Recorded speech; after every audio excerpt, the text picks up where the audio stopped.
All right, let's see. Let me just put this in presenter mode, guys. Okay, can everyone let me know that they can see the screen? You got it. We can see it. Okay. Okay, can somebody please read the first slide?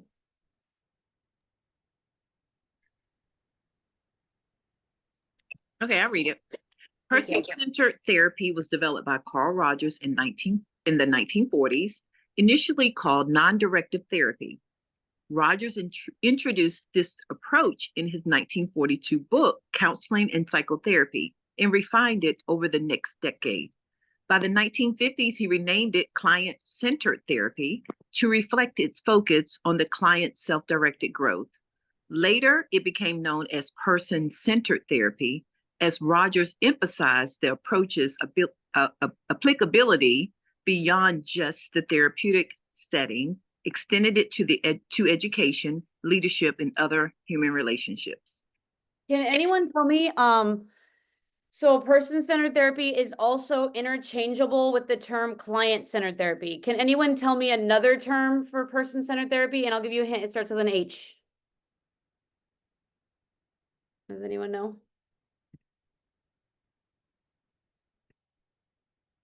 HU, guys? Humanistic. Good job. Oh yeah, sorry, Emma, I just saw that Emma had it in the chat. Okay, cool. Can someone please read the next slide?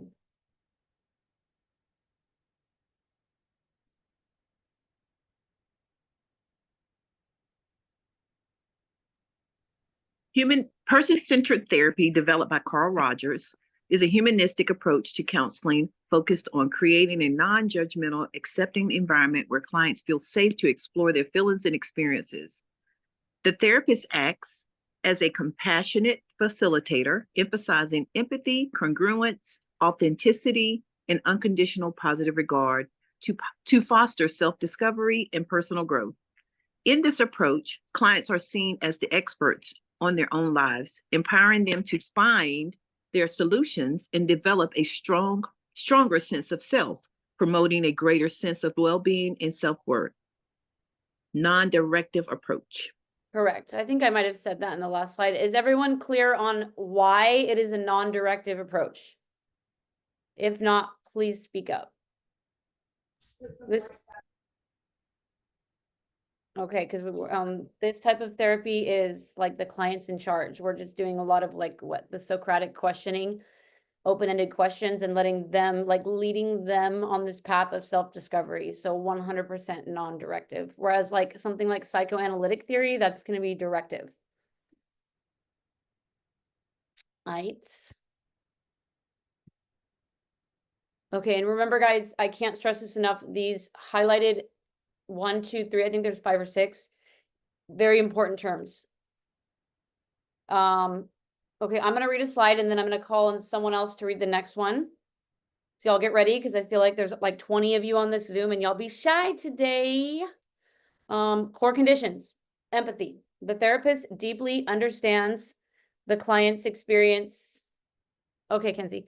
From their perspective, walking in their shoes without judgment. This empathetic understanding helps clients feel seen and heard, which can be powerfully healing. Unconditional positive regard. Let me say that again, guys. Unconditional positive regard. I feel like, I mean, this is my opinion, but after all the studying that I did for 7 months, no matter where I studied person-centered therapy, that was the one thing that was like number one. And make sure we know unconditional positive regard. The therapist accepts the client completely without conditions or judgment. This acceptance encourages clients to express themselves freely, exploring feelings they may otherwise avoid due to fear of criticism or rejection. The next one's going to be congruence or authenticity. So those two words can be used interchangeably. The therapist is genuine and transparent, showing real emotions when appropriate, rather than maintaining a strictly clinical demeanor. This authenticity helps build trust and models open self-expression. 1 second, guys. Can somebody read this slide? Anybody? No diagnosis. In practice, person-centered therapy does not focus on diagnosis or directing clients towards specific solutions. Instead, it operates on the idea that clients can fully understand and solve their own issues when given a supportive environment. The therapist serves more as a guide than a problem solver, enabling the client to explore emotions, values, and personal beliefs. The therapist operates in a non-directive approach. Perfect. Okay, I'm gonna say it one more time, you guys. Person-centered therapy does not focus on diagnosis or directing clients towards specific solutions. No diagnosis here, okay? Can someone, little bonus question right now, does anyone know the other therapy that's famous for not using a diagnosis? Don't be shy. Put it in the chat if you don't want to say it out loud. Is it Rogerian? Well, this would be the same thing as Rogerian. Okay. So you're right, but a different one. So this, Is it reality? Yes, reality yeah, therapy. that's, I You know guys- it's something with an R. I'm not sure about Gestalt. I don't think that's like a huge theme in Gestalt. In my studying and research, it's basically the two that are the most famous for not requiring a diagnosis is reality and person-centered. I could be wrong about Gestalt, but I've never heard that before. Is reality Glasser? Glasser. Remember, for all of you guys know my little memory device, it's really silly, but you look through glass and what do you see? Reality. Anyways, maybe that helps somebody. Ites. Moving along. Actually, I want to look at one thing. Sometimes I feel like when I do these slides, you guys, I do them kind of fast and I want to make sure. If I forgot something, please speak up. Okay. Techniques and terminology are generally less structured. Remember, we're just letting the person take charge. We're asking them questions, right? Letting them explore and discover for themselves, letting them come up with their own answers, just guiding them there.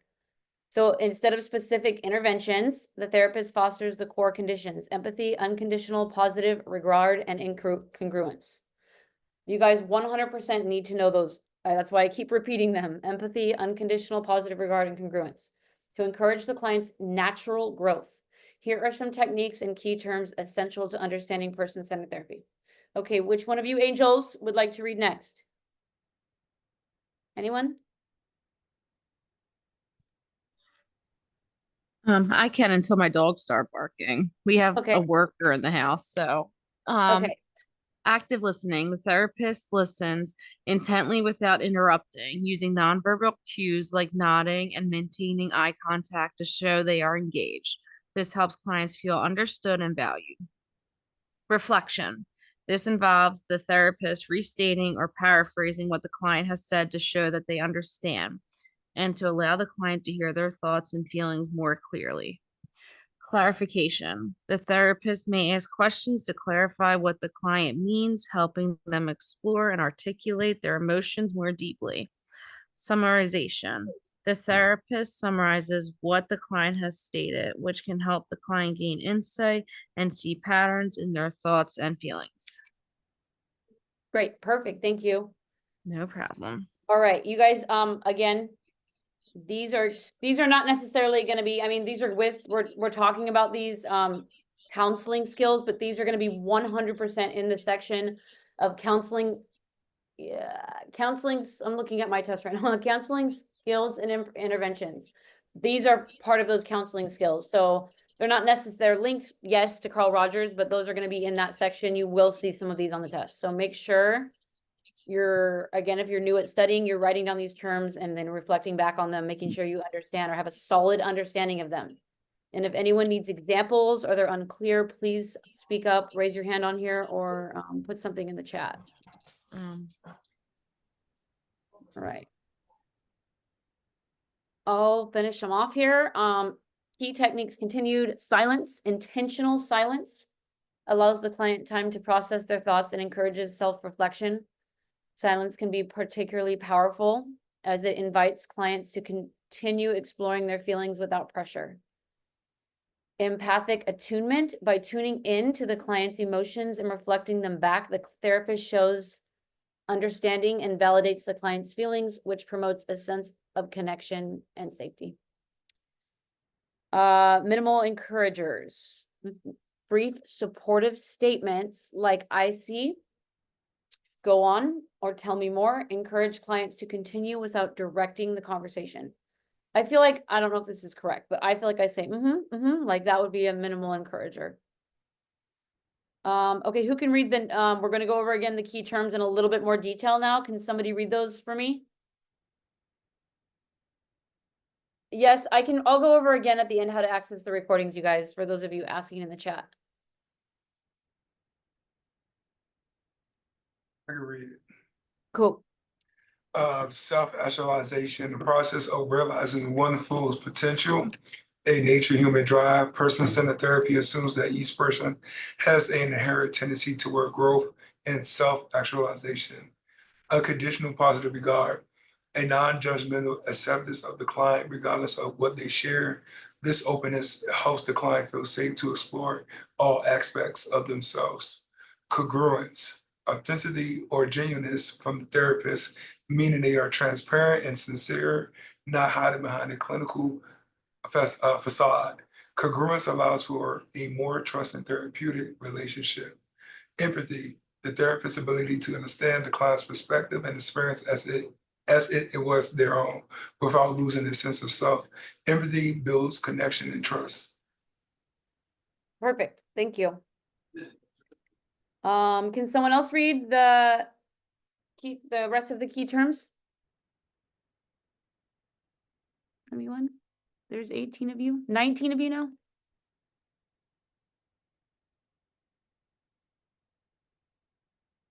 Y'all are shy. So, okay, I'll continue. Organismic valuing process, the innate ability individuals have to evaluate their experiences and make decisions based on their own needs and values. This is central to self-directed growth and self-actualization. Remember, we're just guiding people on their own path. We're not giving them advice. We're not telling them what to do. There's not really structured techniques and interventions. We're just helping them come to their own conclusions. That's okay, Paul. Thank you. Conditions of worth. Beliefs individuals develop often in childhood that they need to behave in a certain way to receive love and acceptance.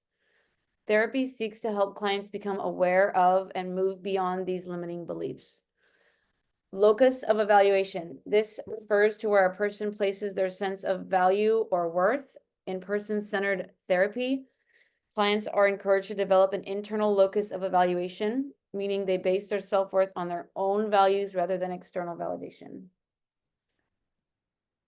I can't say that word, phenomenon, anyways. I do remember saying that word on the test though. Perspective. So make sure y'all know it. I can't pronounce it. Sorry. Phenomenological. Thank you. It's like a tongue twister for me. I only know that because that's part of my dissertation research. So I only know it because of Go that. girl. Yeah. I remember seeing it on the NCE too, and I'm like, I know what it means, but I cannot say it.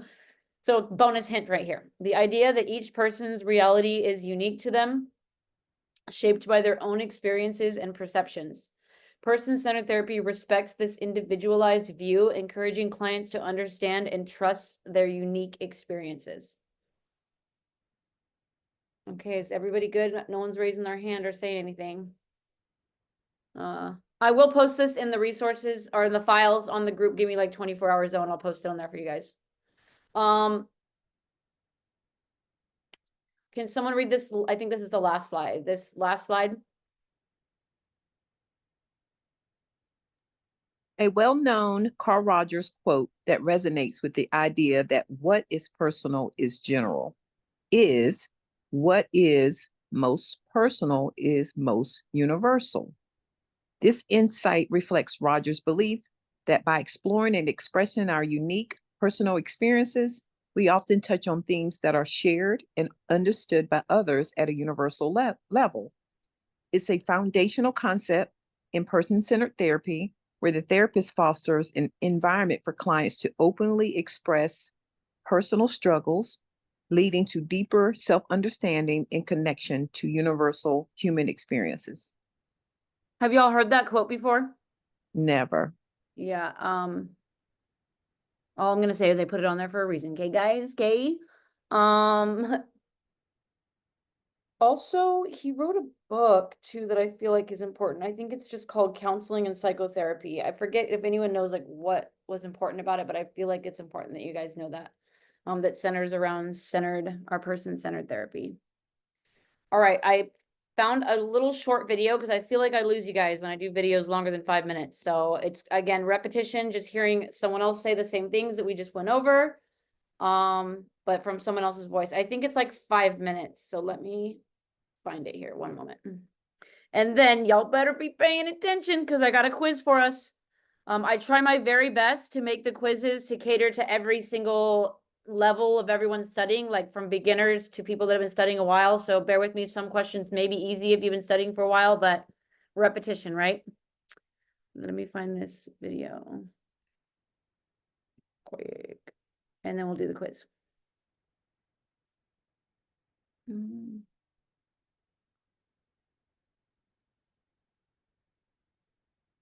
All right, can you guys see the video? Or no? Can y'all see it? No, I just see the browser at the top. Okay. Yeah. Okay, give me a second. Let me, like, someone speak up when you can actually see it, please. Looking for professional. Try this again.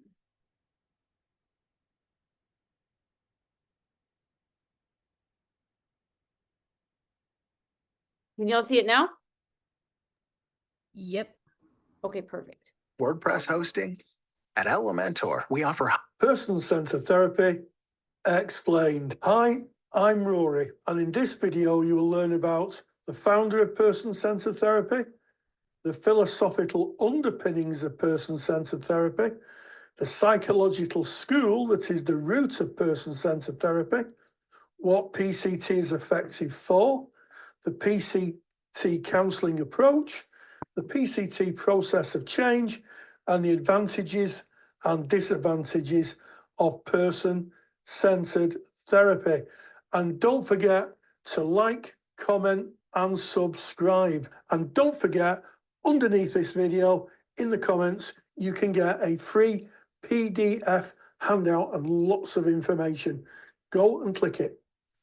So the founder is American psychologist, Dr. Carl Ransom Rogers.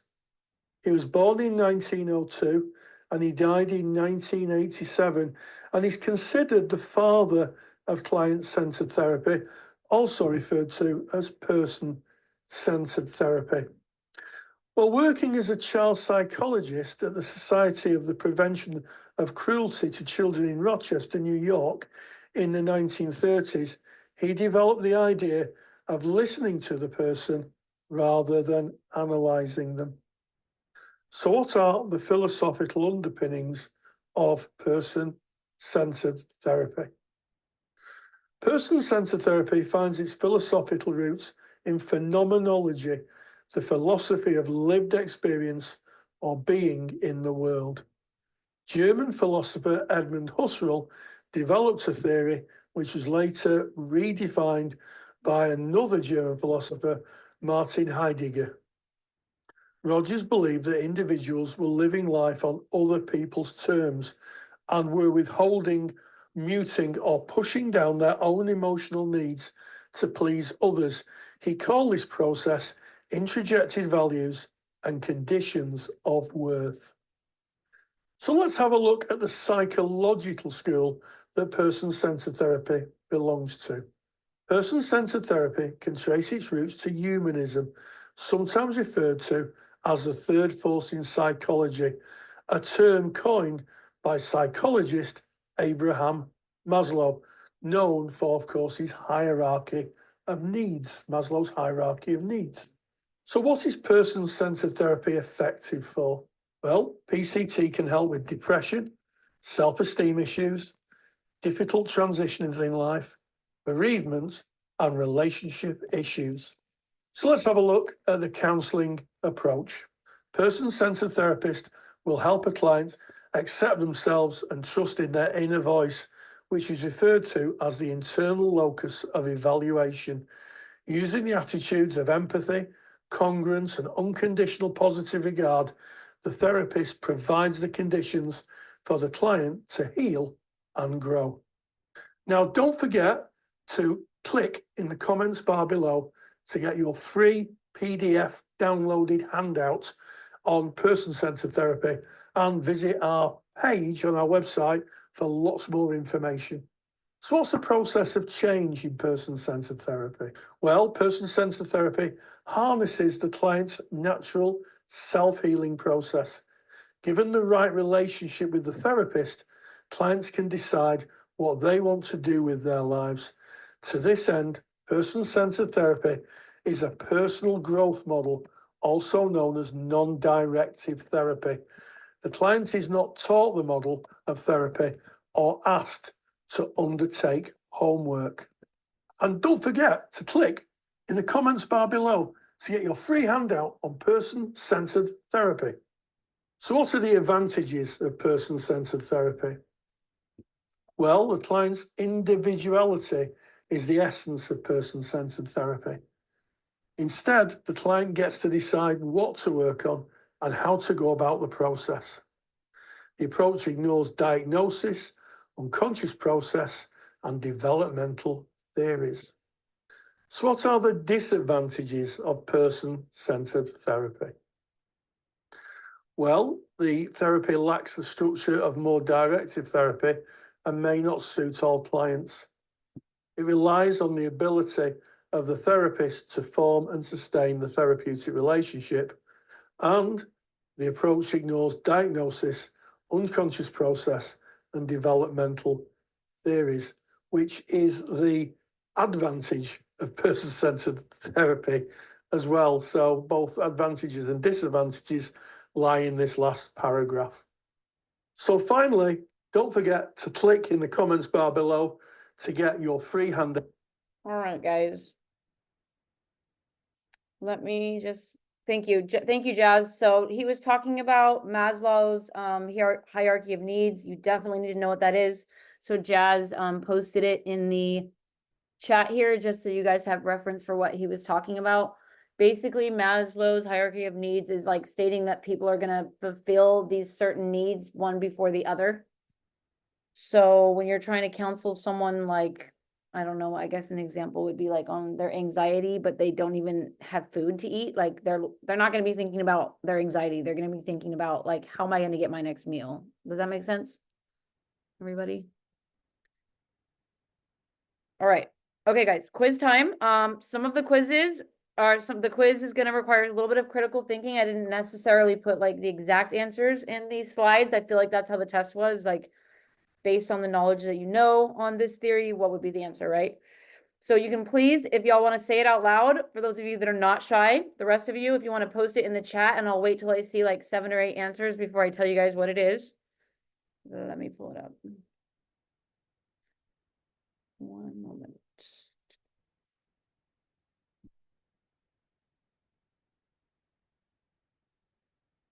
Okay.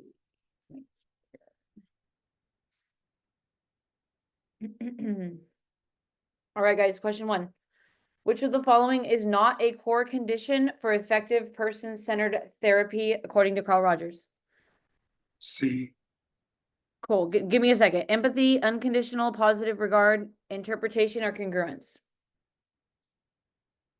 I see. Okay, good. Everybody's saying C. Good job. Thank you. Moving along, moving along. That's literally exactly what the questions are going to look like right there, you guys. And I can't stress enough. Probably the most important things, if you're new at studying this, is for that you take away today is empathy, unconditional positive regard, congruence, or authenticity.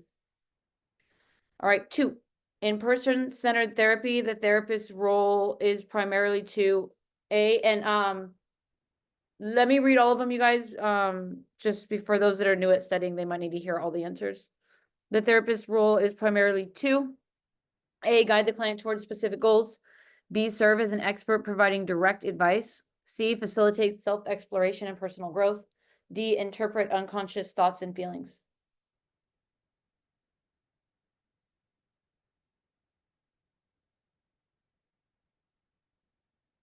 Good job. Yes, everybody's saying C.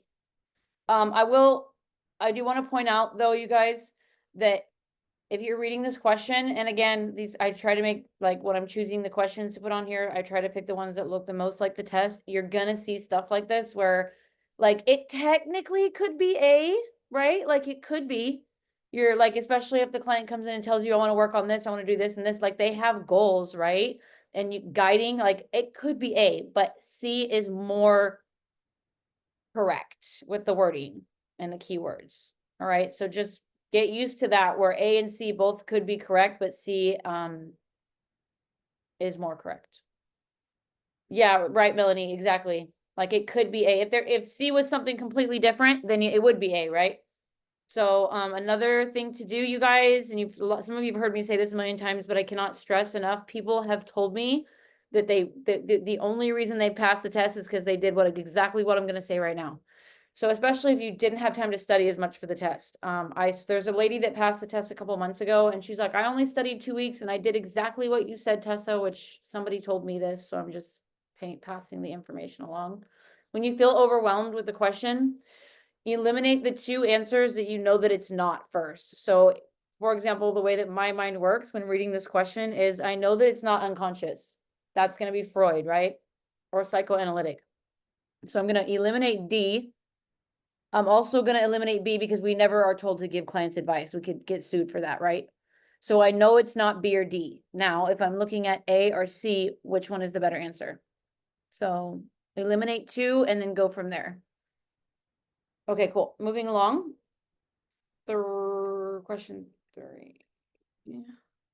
Carl Rogers emphasized that clients have an inherent tendency toward A, dependency on others, B, self-actualization, C, seeking validation from external sources, or D, repeating childhood behaviors.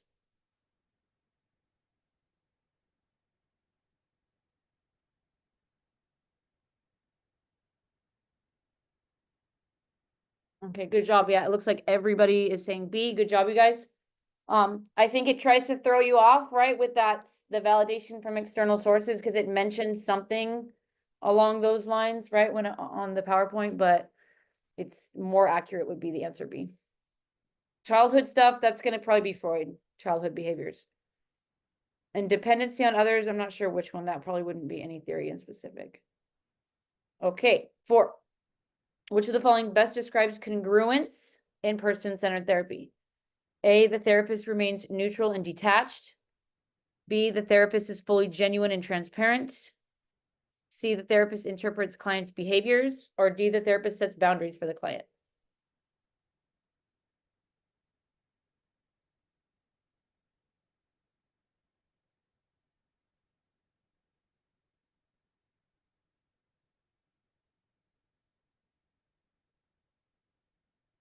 Yep, everybody's saying B. Good job, you guys.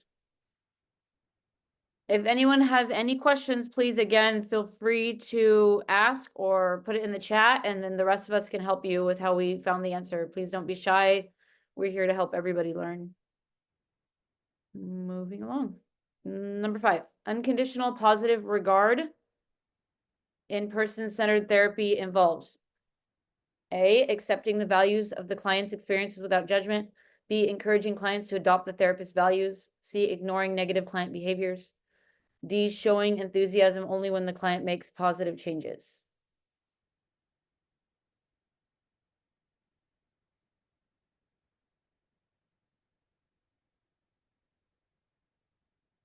Yep, A, I think everybody's good on that one, looks like.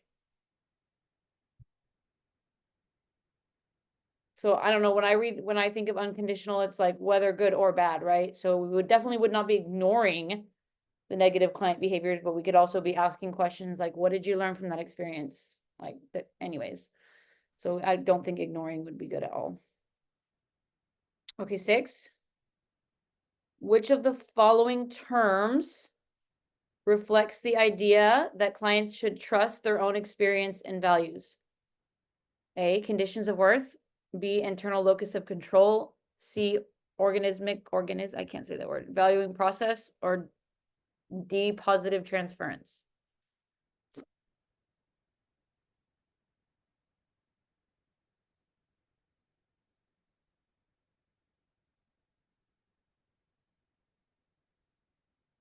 Can you guys, okay, so everyone is saying B, but can you guys tell me why you're saying B?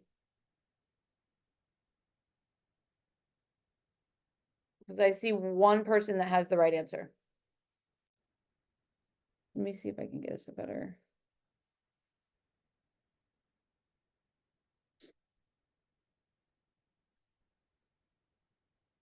Shireen, do you know why you said that, or can Shireen or Darissa give us an explanation of why you said that? The answer is C.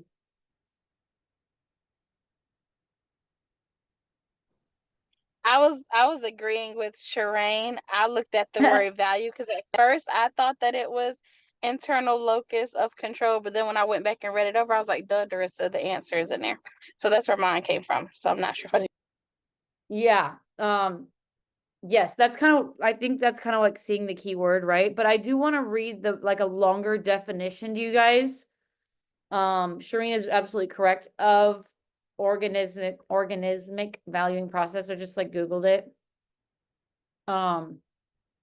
The OVP, I guess they call it, in-person centered therapy is an internal guiding system through which individuals naturally move towards personal growth, self-fulfillment, and well-being. It's the intuitive process people use to assess their experiences and make choices that align with their true self based on their feelings and personal needs rather than external expectations.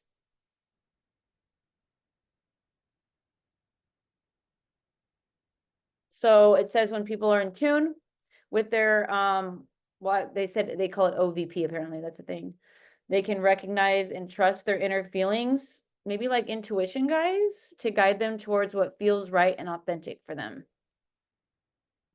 Can anyone tell me what the internal locus of control is? I remember learning about it in school. Yeah, you have it on those PowerPoints too that we just read. Yeah, I'm really bad at navigating back and forth Oh, when okay. I'm staring the screen, so I'm just Googling it. Thank you, though. An internal locus of control is a psychological concept describing a belief that one has control over their life and the outcomes of their actions. So for me personally, when I think internal locus of control, I think of hopefully this is correct, but I think of like someone that's in victim mentality and someone that's in like an empowered mentality. Like I have control, I create my reality, I make choices that are going to get me my dream job, my dream this, or my whatever they want, right? So I that's how I've always thought about it, is like an empowered sense of self rather than me being like a victim of my circumstances. Does that help you guys for internal locus of control? Let's see what else it says about the internal locus of control. Individuals believe that they have the power and control to influence their circumstances. So in therapy, encouraging an internal locus of control can help clients feel more empowered to make changes in their lives, manage challenges, and pursue personal growth. Cool. Are we good on that, you guys? And Shireen made an awesome point of just when you're not no, look for those keywords, values and values, right? Value and valuing. That one definitely was a little trickier. All right, moving along. In-person centered therapy. The term conditions of worth refers to A, positive values instilled by the therapist. B, self-imposed restrictions clients place on their self-worth. C, the therapist's expectations of client improvement. D, social pressures that encourage individuality.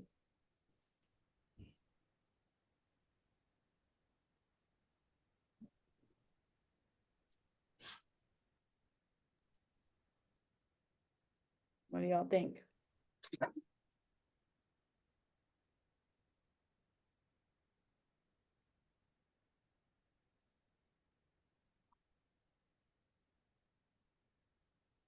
I got 2 people that are answering. Is everyone else stuck on it? Thinking? Okay.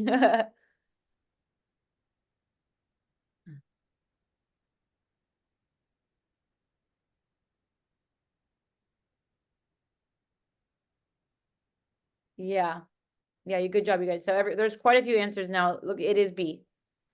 The way that my mind like broke it down is, I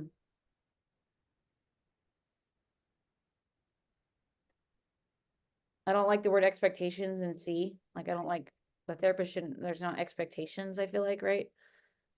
Social pressures. I don't think social pressures encourage individuality at all, right? So those two are the ones that I eliminated first when I was reading it. And then between A and B, I feel like it could possibly have some truth in A, but definitely B is more correct, right? All right. Moving along, unless we have questions, guys. So number 8, a therapist who practices empathy in person-centered therapy. A, analyzes the client's past experiences to find trauma. B, fully understands the client's feelings from their perspective. C, interprets client's statements from a diagnostic viewpoint. D, gives advice to solve the client's issues. What do y'all think?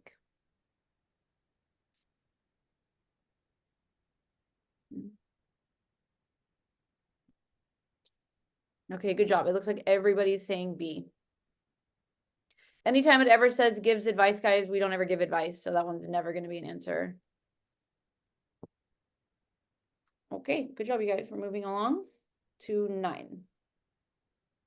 A person-centered therapist would most likely view their client as A, an individual requiring guidance and correction. B, someone who needs a structured approach to making changes. C, the expert on their own experiences. Or D, a person who lacks self-awareness. Let's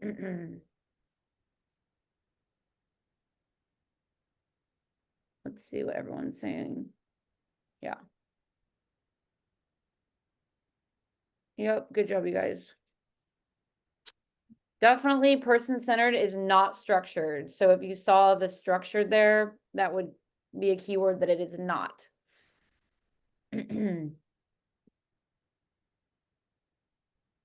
Also, I don't feel like correction is a good term for person-centered either. Okay, everyone got that one right. Good job, you guys. Number 10, Carl Rogers believed that when the therapist provided empathy, unconditional positive regard, and congruence, clients will A, depend on the therapist for insight. B, naturally move towards self-discovery and growth.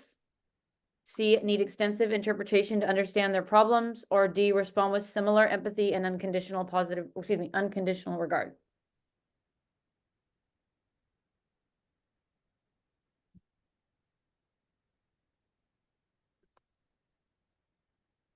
Okay, everybody's saying B. Yeah, good job, you guys. That's basically like the foundation of person-centered. I mean, I feel like technically it could be D. We don't know that to be true or not true, but definitely the better answer is B.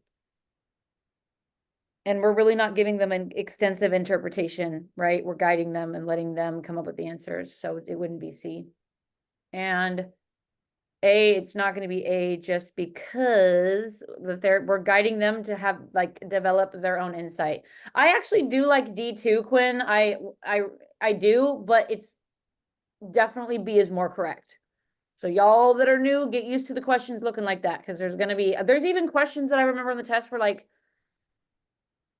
2 of them feel like they're almost correct, but neither one of them feels more correct. So get used to that for sure. All right. Okay, guys, a couple other things. I see there's 24 people on here. Does anyone have any questions, concerns, or anything that I have a blind spot on that I forgot to put in here that would be important about person-centered therapy? Or anything you guys want to talk about, anything in particular? Or for those of you that took the test, do you remember what you saw about person-centered therapy? Anyone want to talk about anything else?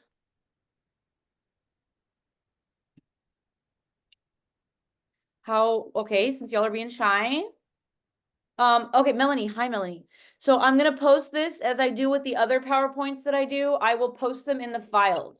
Does everyone on here, there's 24 of you, know how to get to the files on the Facebook group? It's gonna be the same way that you should be able to print it out. It's just gonna be a Word document. Somebody said no. Hold on, you guys are talking too fast here. Who, It was hold up. me that said it. Oh, hi. Okay, so how did you find this Zoom link? Did you find it just because I posted it on the main page, or did you find it under the events? Under the event. Okay, you know how you get to the events by scrolling left and right to get to the Mhm. events tab? There's also going to be a tab called files. Just, Oh, hold on, wait. it's actually right to the right of the events tab. Let's see. Let me go back on. No problem. If anyone has any questions on how to navigate, please speak up now. You're welcome, Kaylee.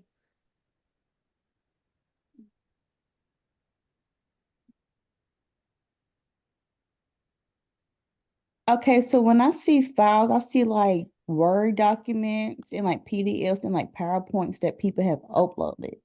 Yes, so that's where I'm going to post it. Like, for Okay. example, the first one, I just posted something that someone requested earlier today. I did a quiz on cultural diversity. It's actually on there. It's a Word document. It says culture quiz. This one I'll put person-centered quiz. Give me a couple hours and I'll get it on there, you guys. I think I did another one. There's a Gestalt quiz. There's a career quiz. Anyways, so all the PowerPoints, some of them are mine, but some of them are other people's too. Anyone else, if you guys want to post stuff in the files that you have of your own or you found elsewhere, as long as it's not something that's copyright, feel free to add your stuff and contribute to the group that way. Also, another thing, this is a little trickier. We do post recordings of these sessions. Not every person does the recordings, but I'm going to try to do it because I'm getting a lot of people request it. So guys, same way that you access events and files, right? But you're going to go to the guides tab. There's just a second step. So on the guides tab, you're going to scroll all the way down to guide number 10, where it says recordings of sessions. Then you're going to click where Sonata had posted share your links and screenshots. If you click on all those comments, there's a million, well, not a million, but there's lots of old recordings of study sessions that other people have recorded. For those of you that, for whatever reason, can't join the Zooms at the times that are listed, there's a bunch of old recorded sessions. I will post this one on there too, because I noticed a couple of you said that you came in late. So I'll post it on there. What other questions do we have, you guys? I see a lot of new people. We want to make sure you guys know how to navigate the group.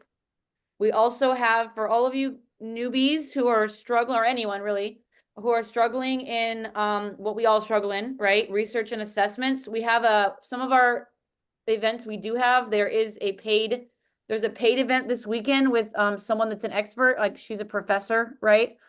And she's going to do a class on research and assessments. It's going to be on Saturday at 12 p.m. Central Time. I put a link right in the chat if you want to get on that class. Her name is Portia Ramir. She would be an expert at research and assessment. I'm telling you guys right now, I took the class before I took the test, and I promise you, literally, I heard her in my head I did very good on my research section too. So she has a really easy way of explaining like the bell curve and the different terms. So I hope you guys will join us for that one on Saturday. Again, the link is in the chat. You just click right there. Once you pay the $23, it'll send you an email with the Zoom link for Saturday. Tessa, I have a question. Sure. Well, first, thank you for having me. Yeah. So I guess my question is, so I had one of my coworkers, one of my therapists, actually just take the NCE this past Friday. Okay. She didn't do well. She did not pass, but she was telling me about how like a majority of her, am I frozen? No, you're good. I can hear you. Okay. She was saying how like her exam was literally careers and theories. That was it. No research, no ethics, nothing. Wow. So this is something I feel like so many people talk about. And I took my first exam like 2 years ago, and I feel like there was nothing on like research for me. You know what I mean? Like, I don't know. I find myself studying all these categories, and like half of it's on the exam. So I don't.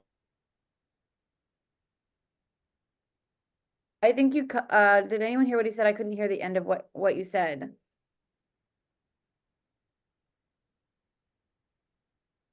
I can't hear you anymore, but I don't know if you can hear me. I can tell you what I experienced.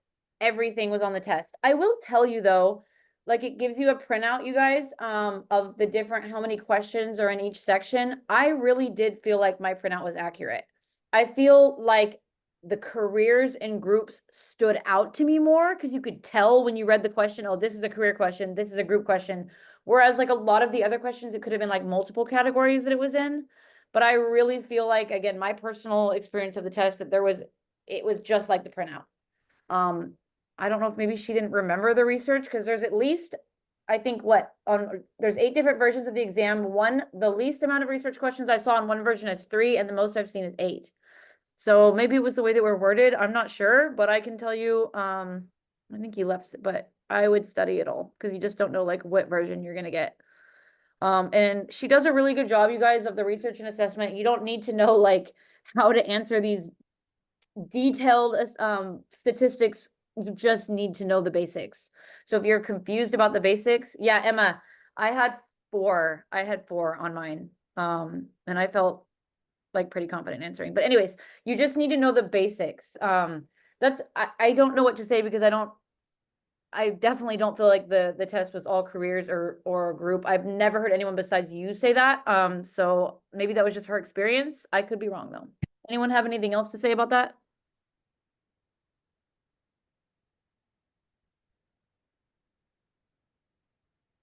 No? Does anyone else have it? There's so many new people. Does anyone else have questions about how to navigate Facebook, how to get on the Zooms, how to access anything? Anyone? Hi, I have a question. Sure. So, you just walked us through how to get to the recorded sessions, and every time I click on them, you need a pass key to get in or to watch the recorded session.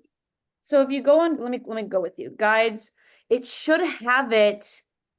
Okay, so let's look at the first one, right? Oh, see how if you look at the first one that Sonata posted, there's a link Yes. and there's a passcode. She Oh. listed the passcode as well. It is Okay. confusing though, because you got to look at that before you click on the link. I see it. Thank you so much. Yeah, and I'm gonna ask anyone that's a facilitator on this Zoom, as well as we're gonna get better. We're gonna start putting all the recordings there, so that y'all that can't make the sessions can pop in on those. And welcome, Kenzie. I'm glad that you're with us, and a lot of you new people. And again, another thing I want to state, guys, I'm posting the link one more time because you guys keep chatting. So just in case anyone wants that link for this weekend. Also, for those of you that are new, you guys can also lead your own Zooms. Like there's, I know a lot of new people, there's a disconnect thinking, oh, that there's only certain people that can link the Zoom, or let me stop recording so I'm not recording all of this, that I'm just jabbing.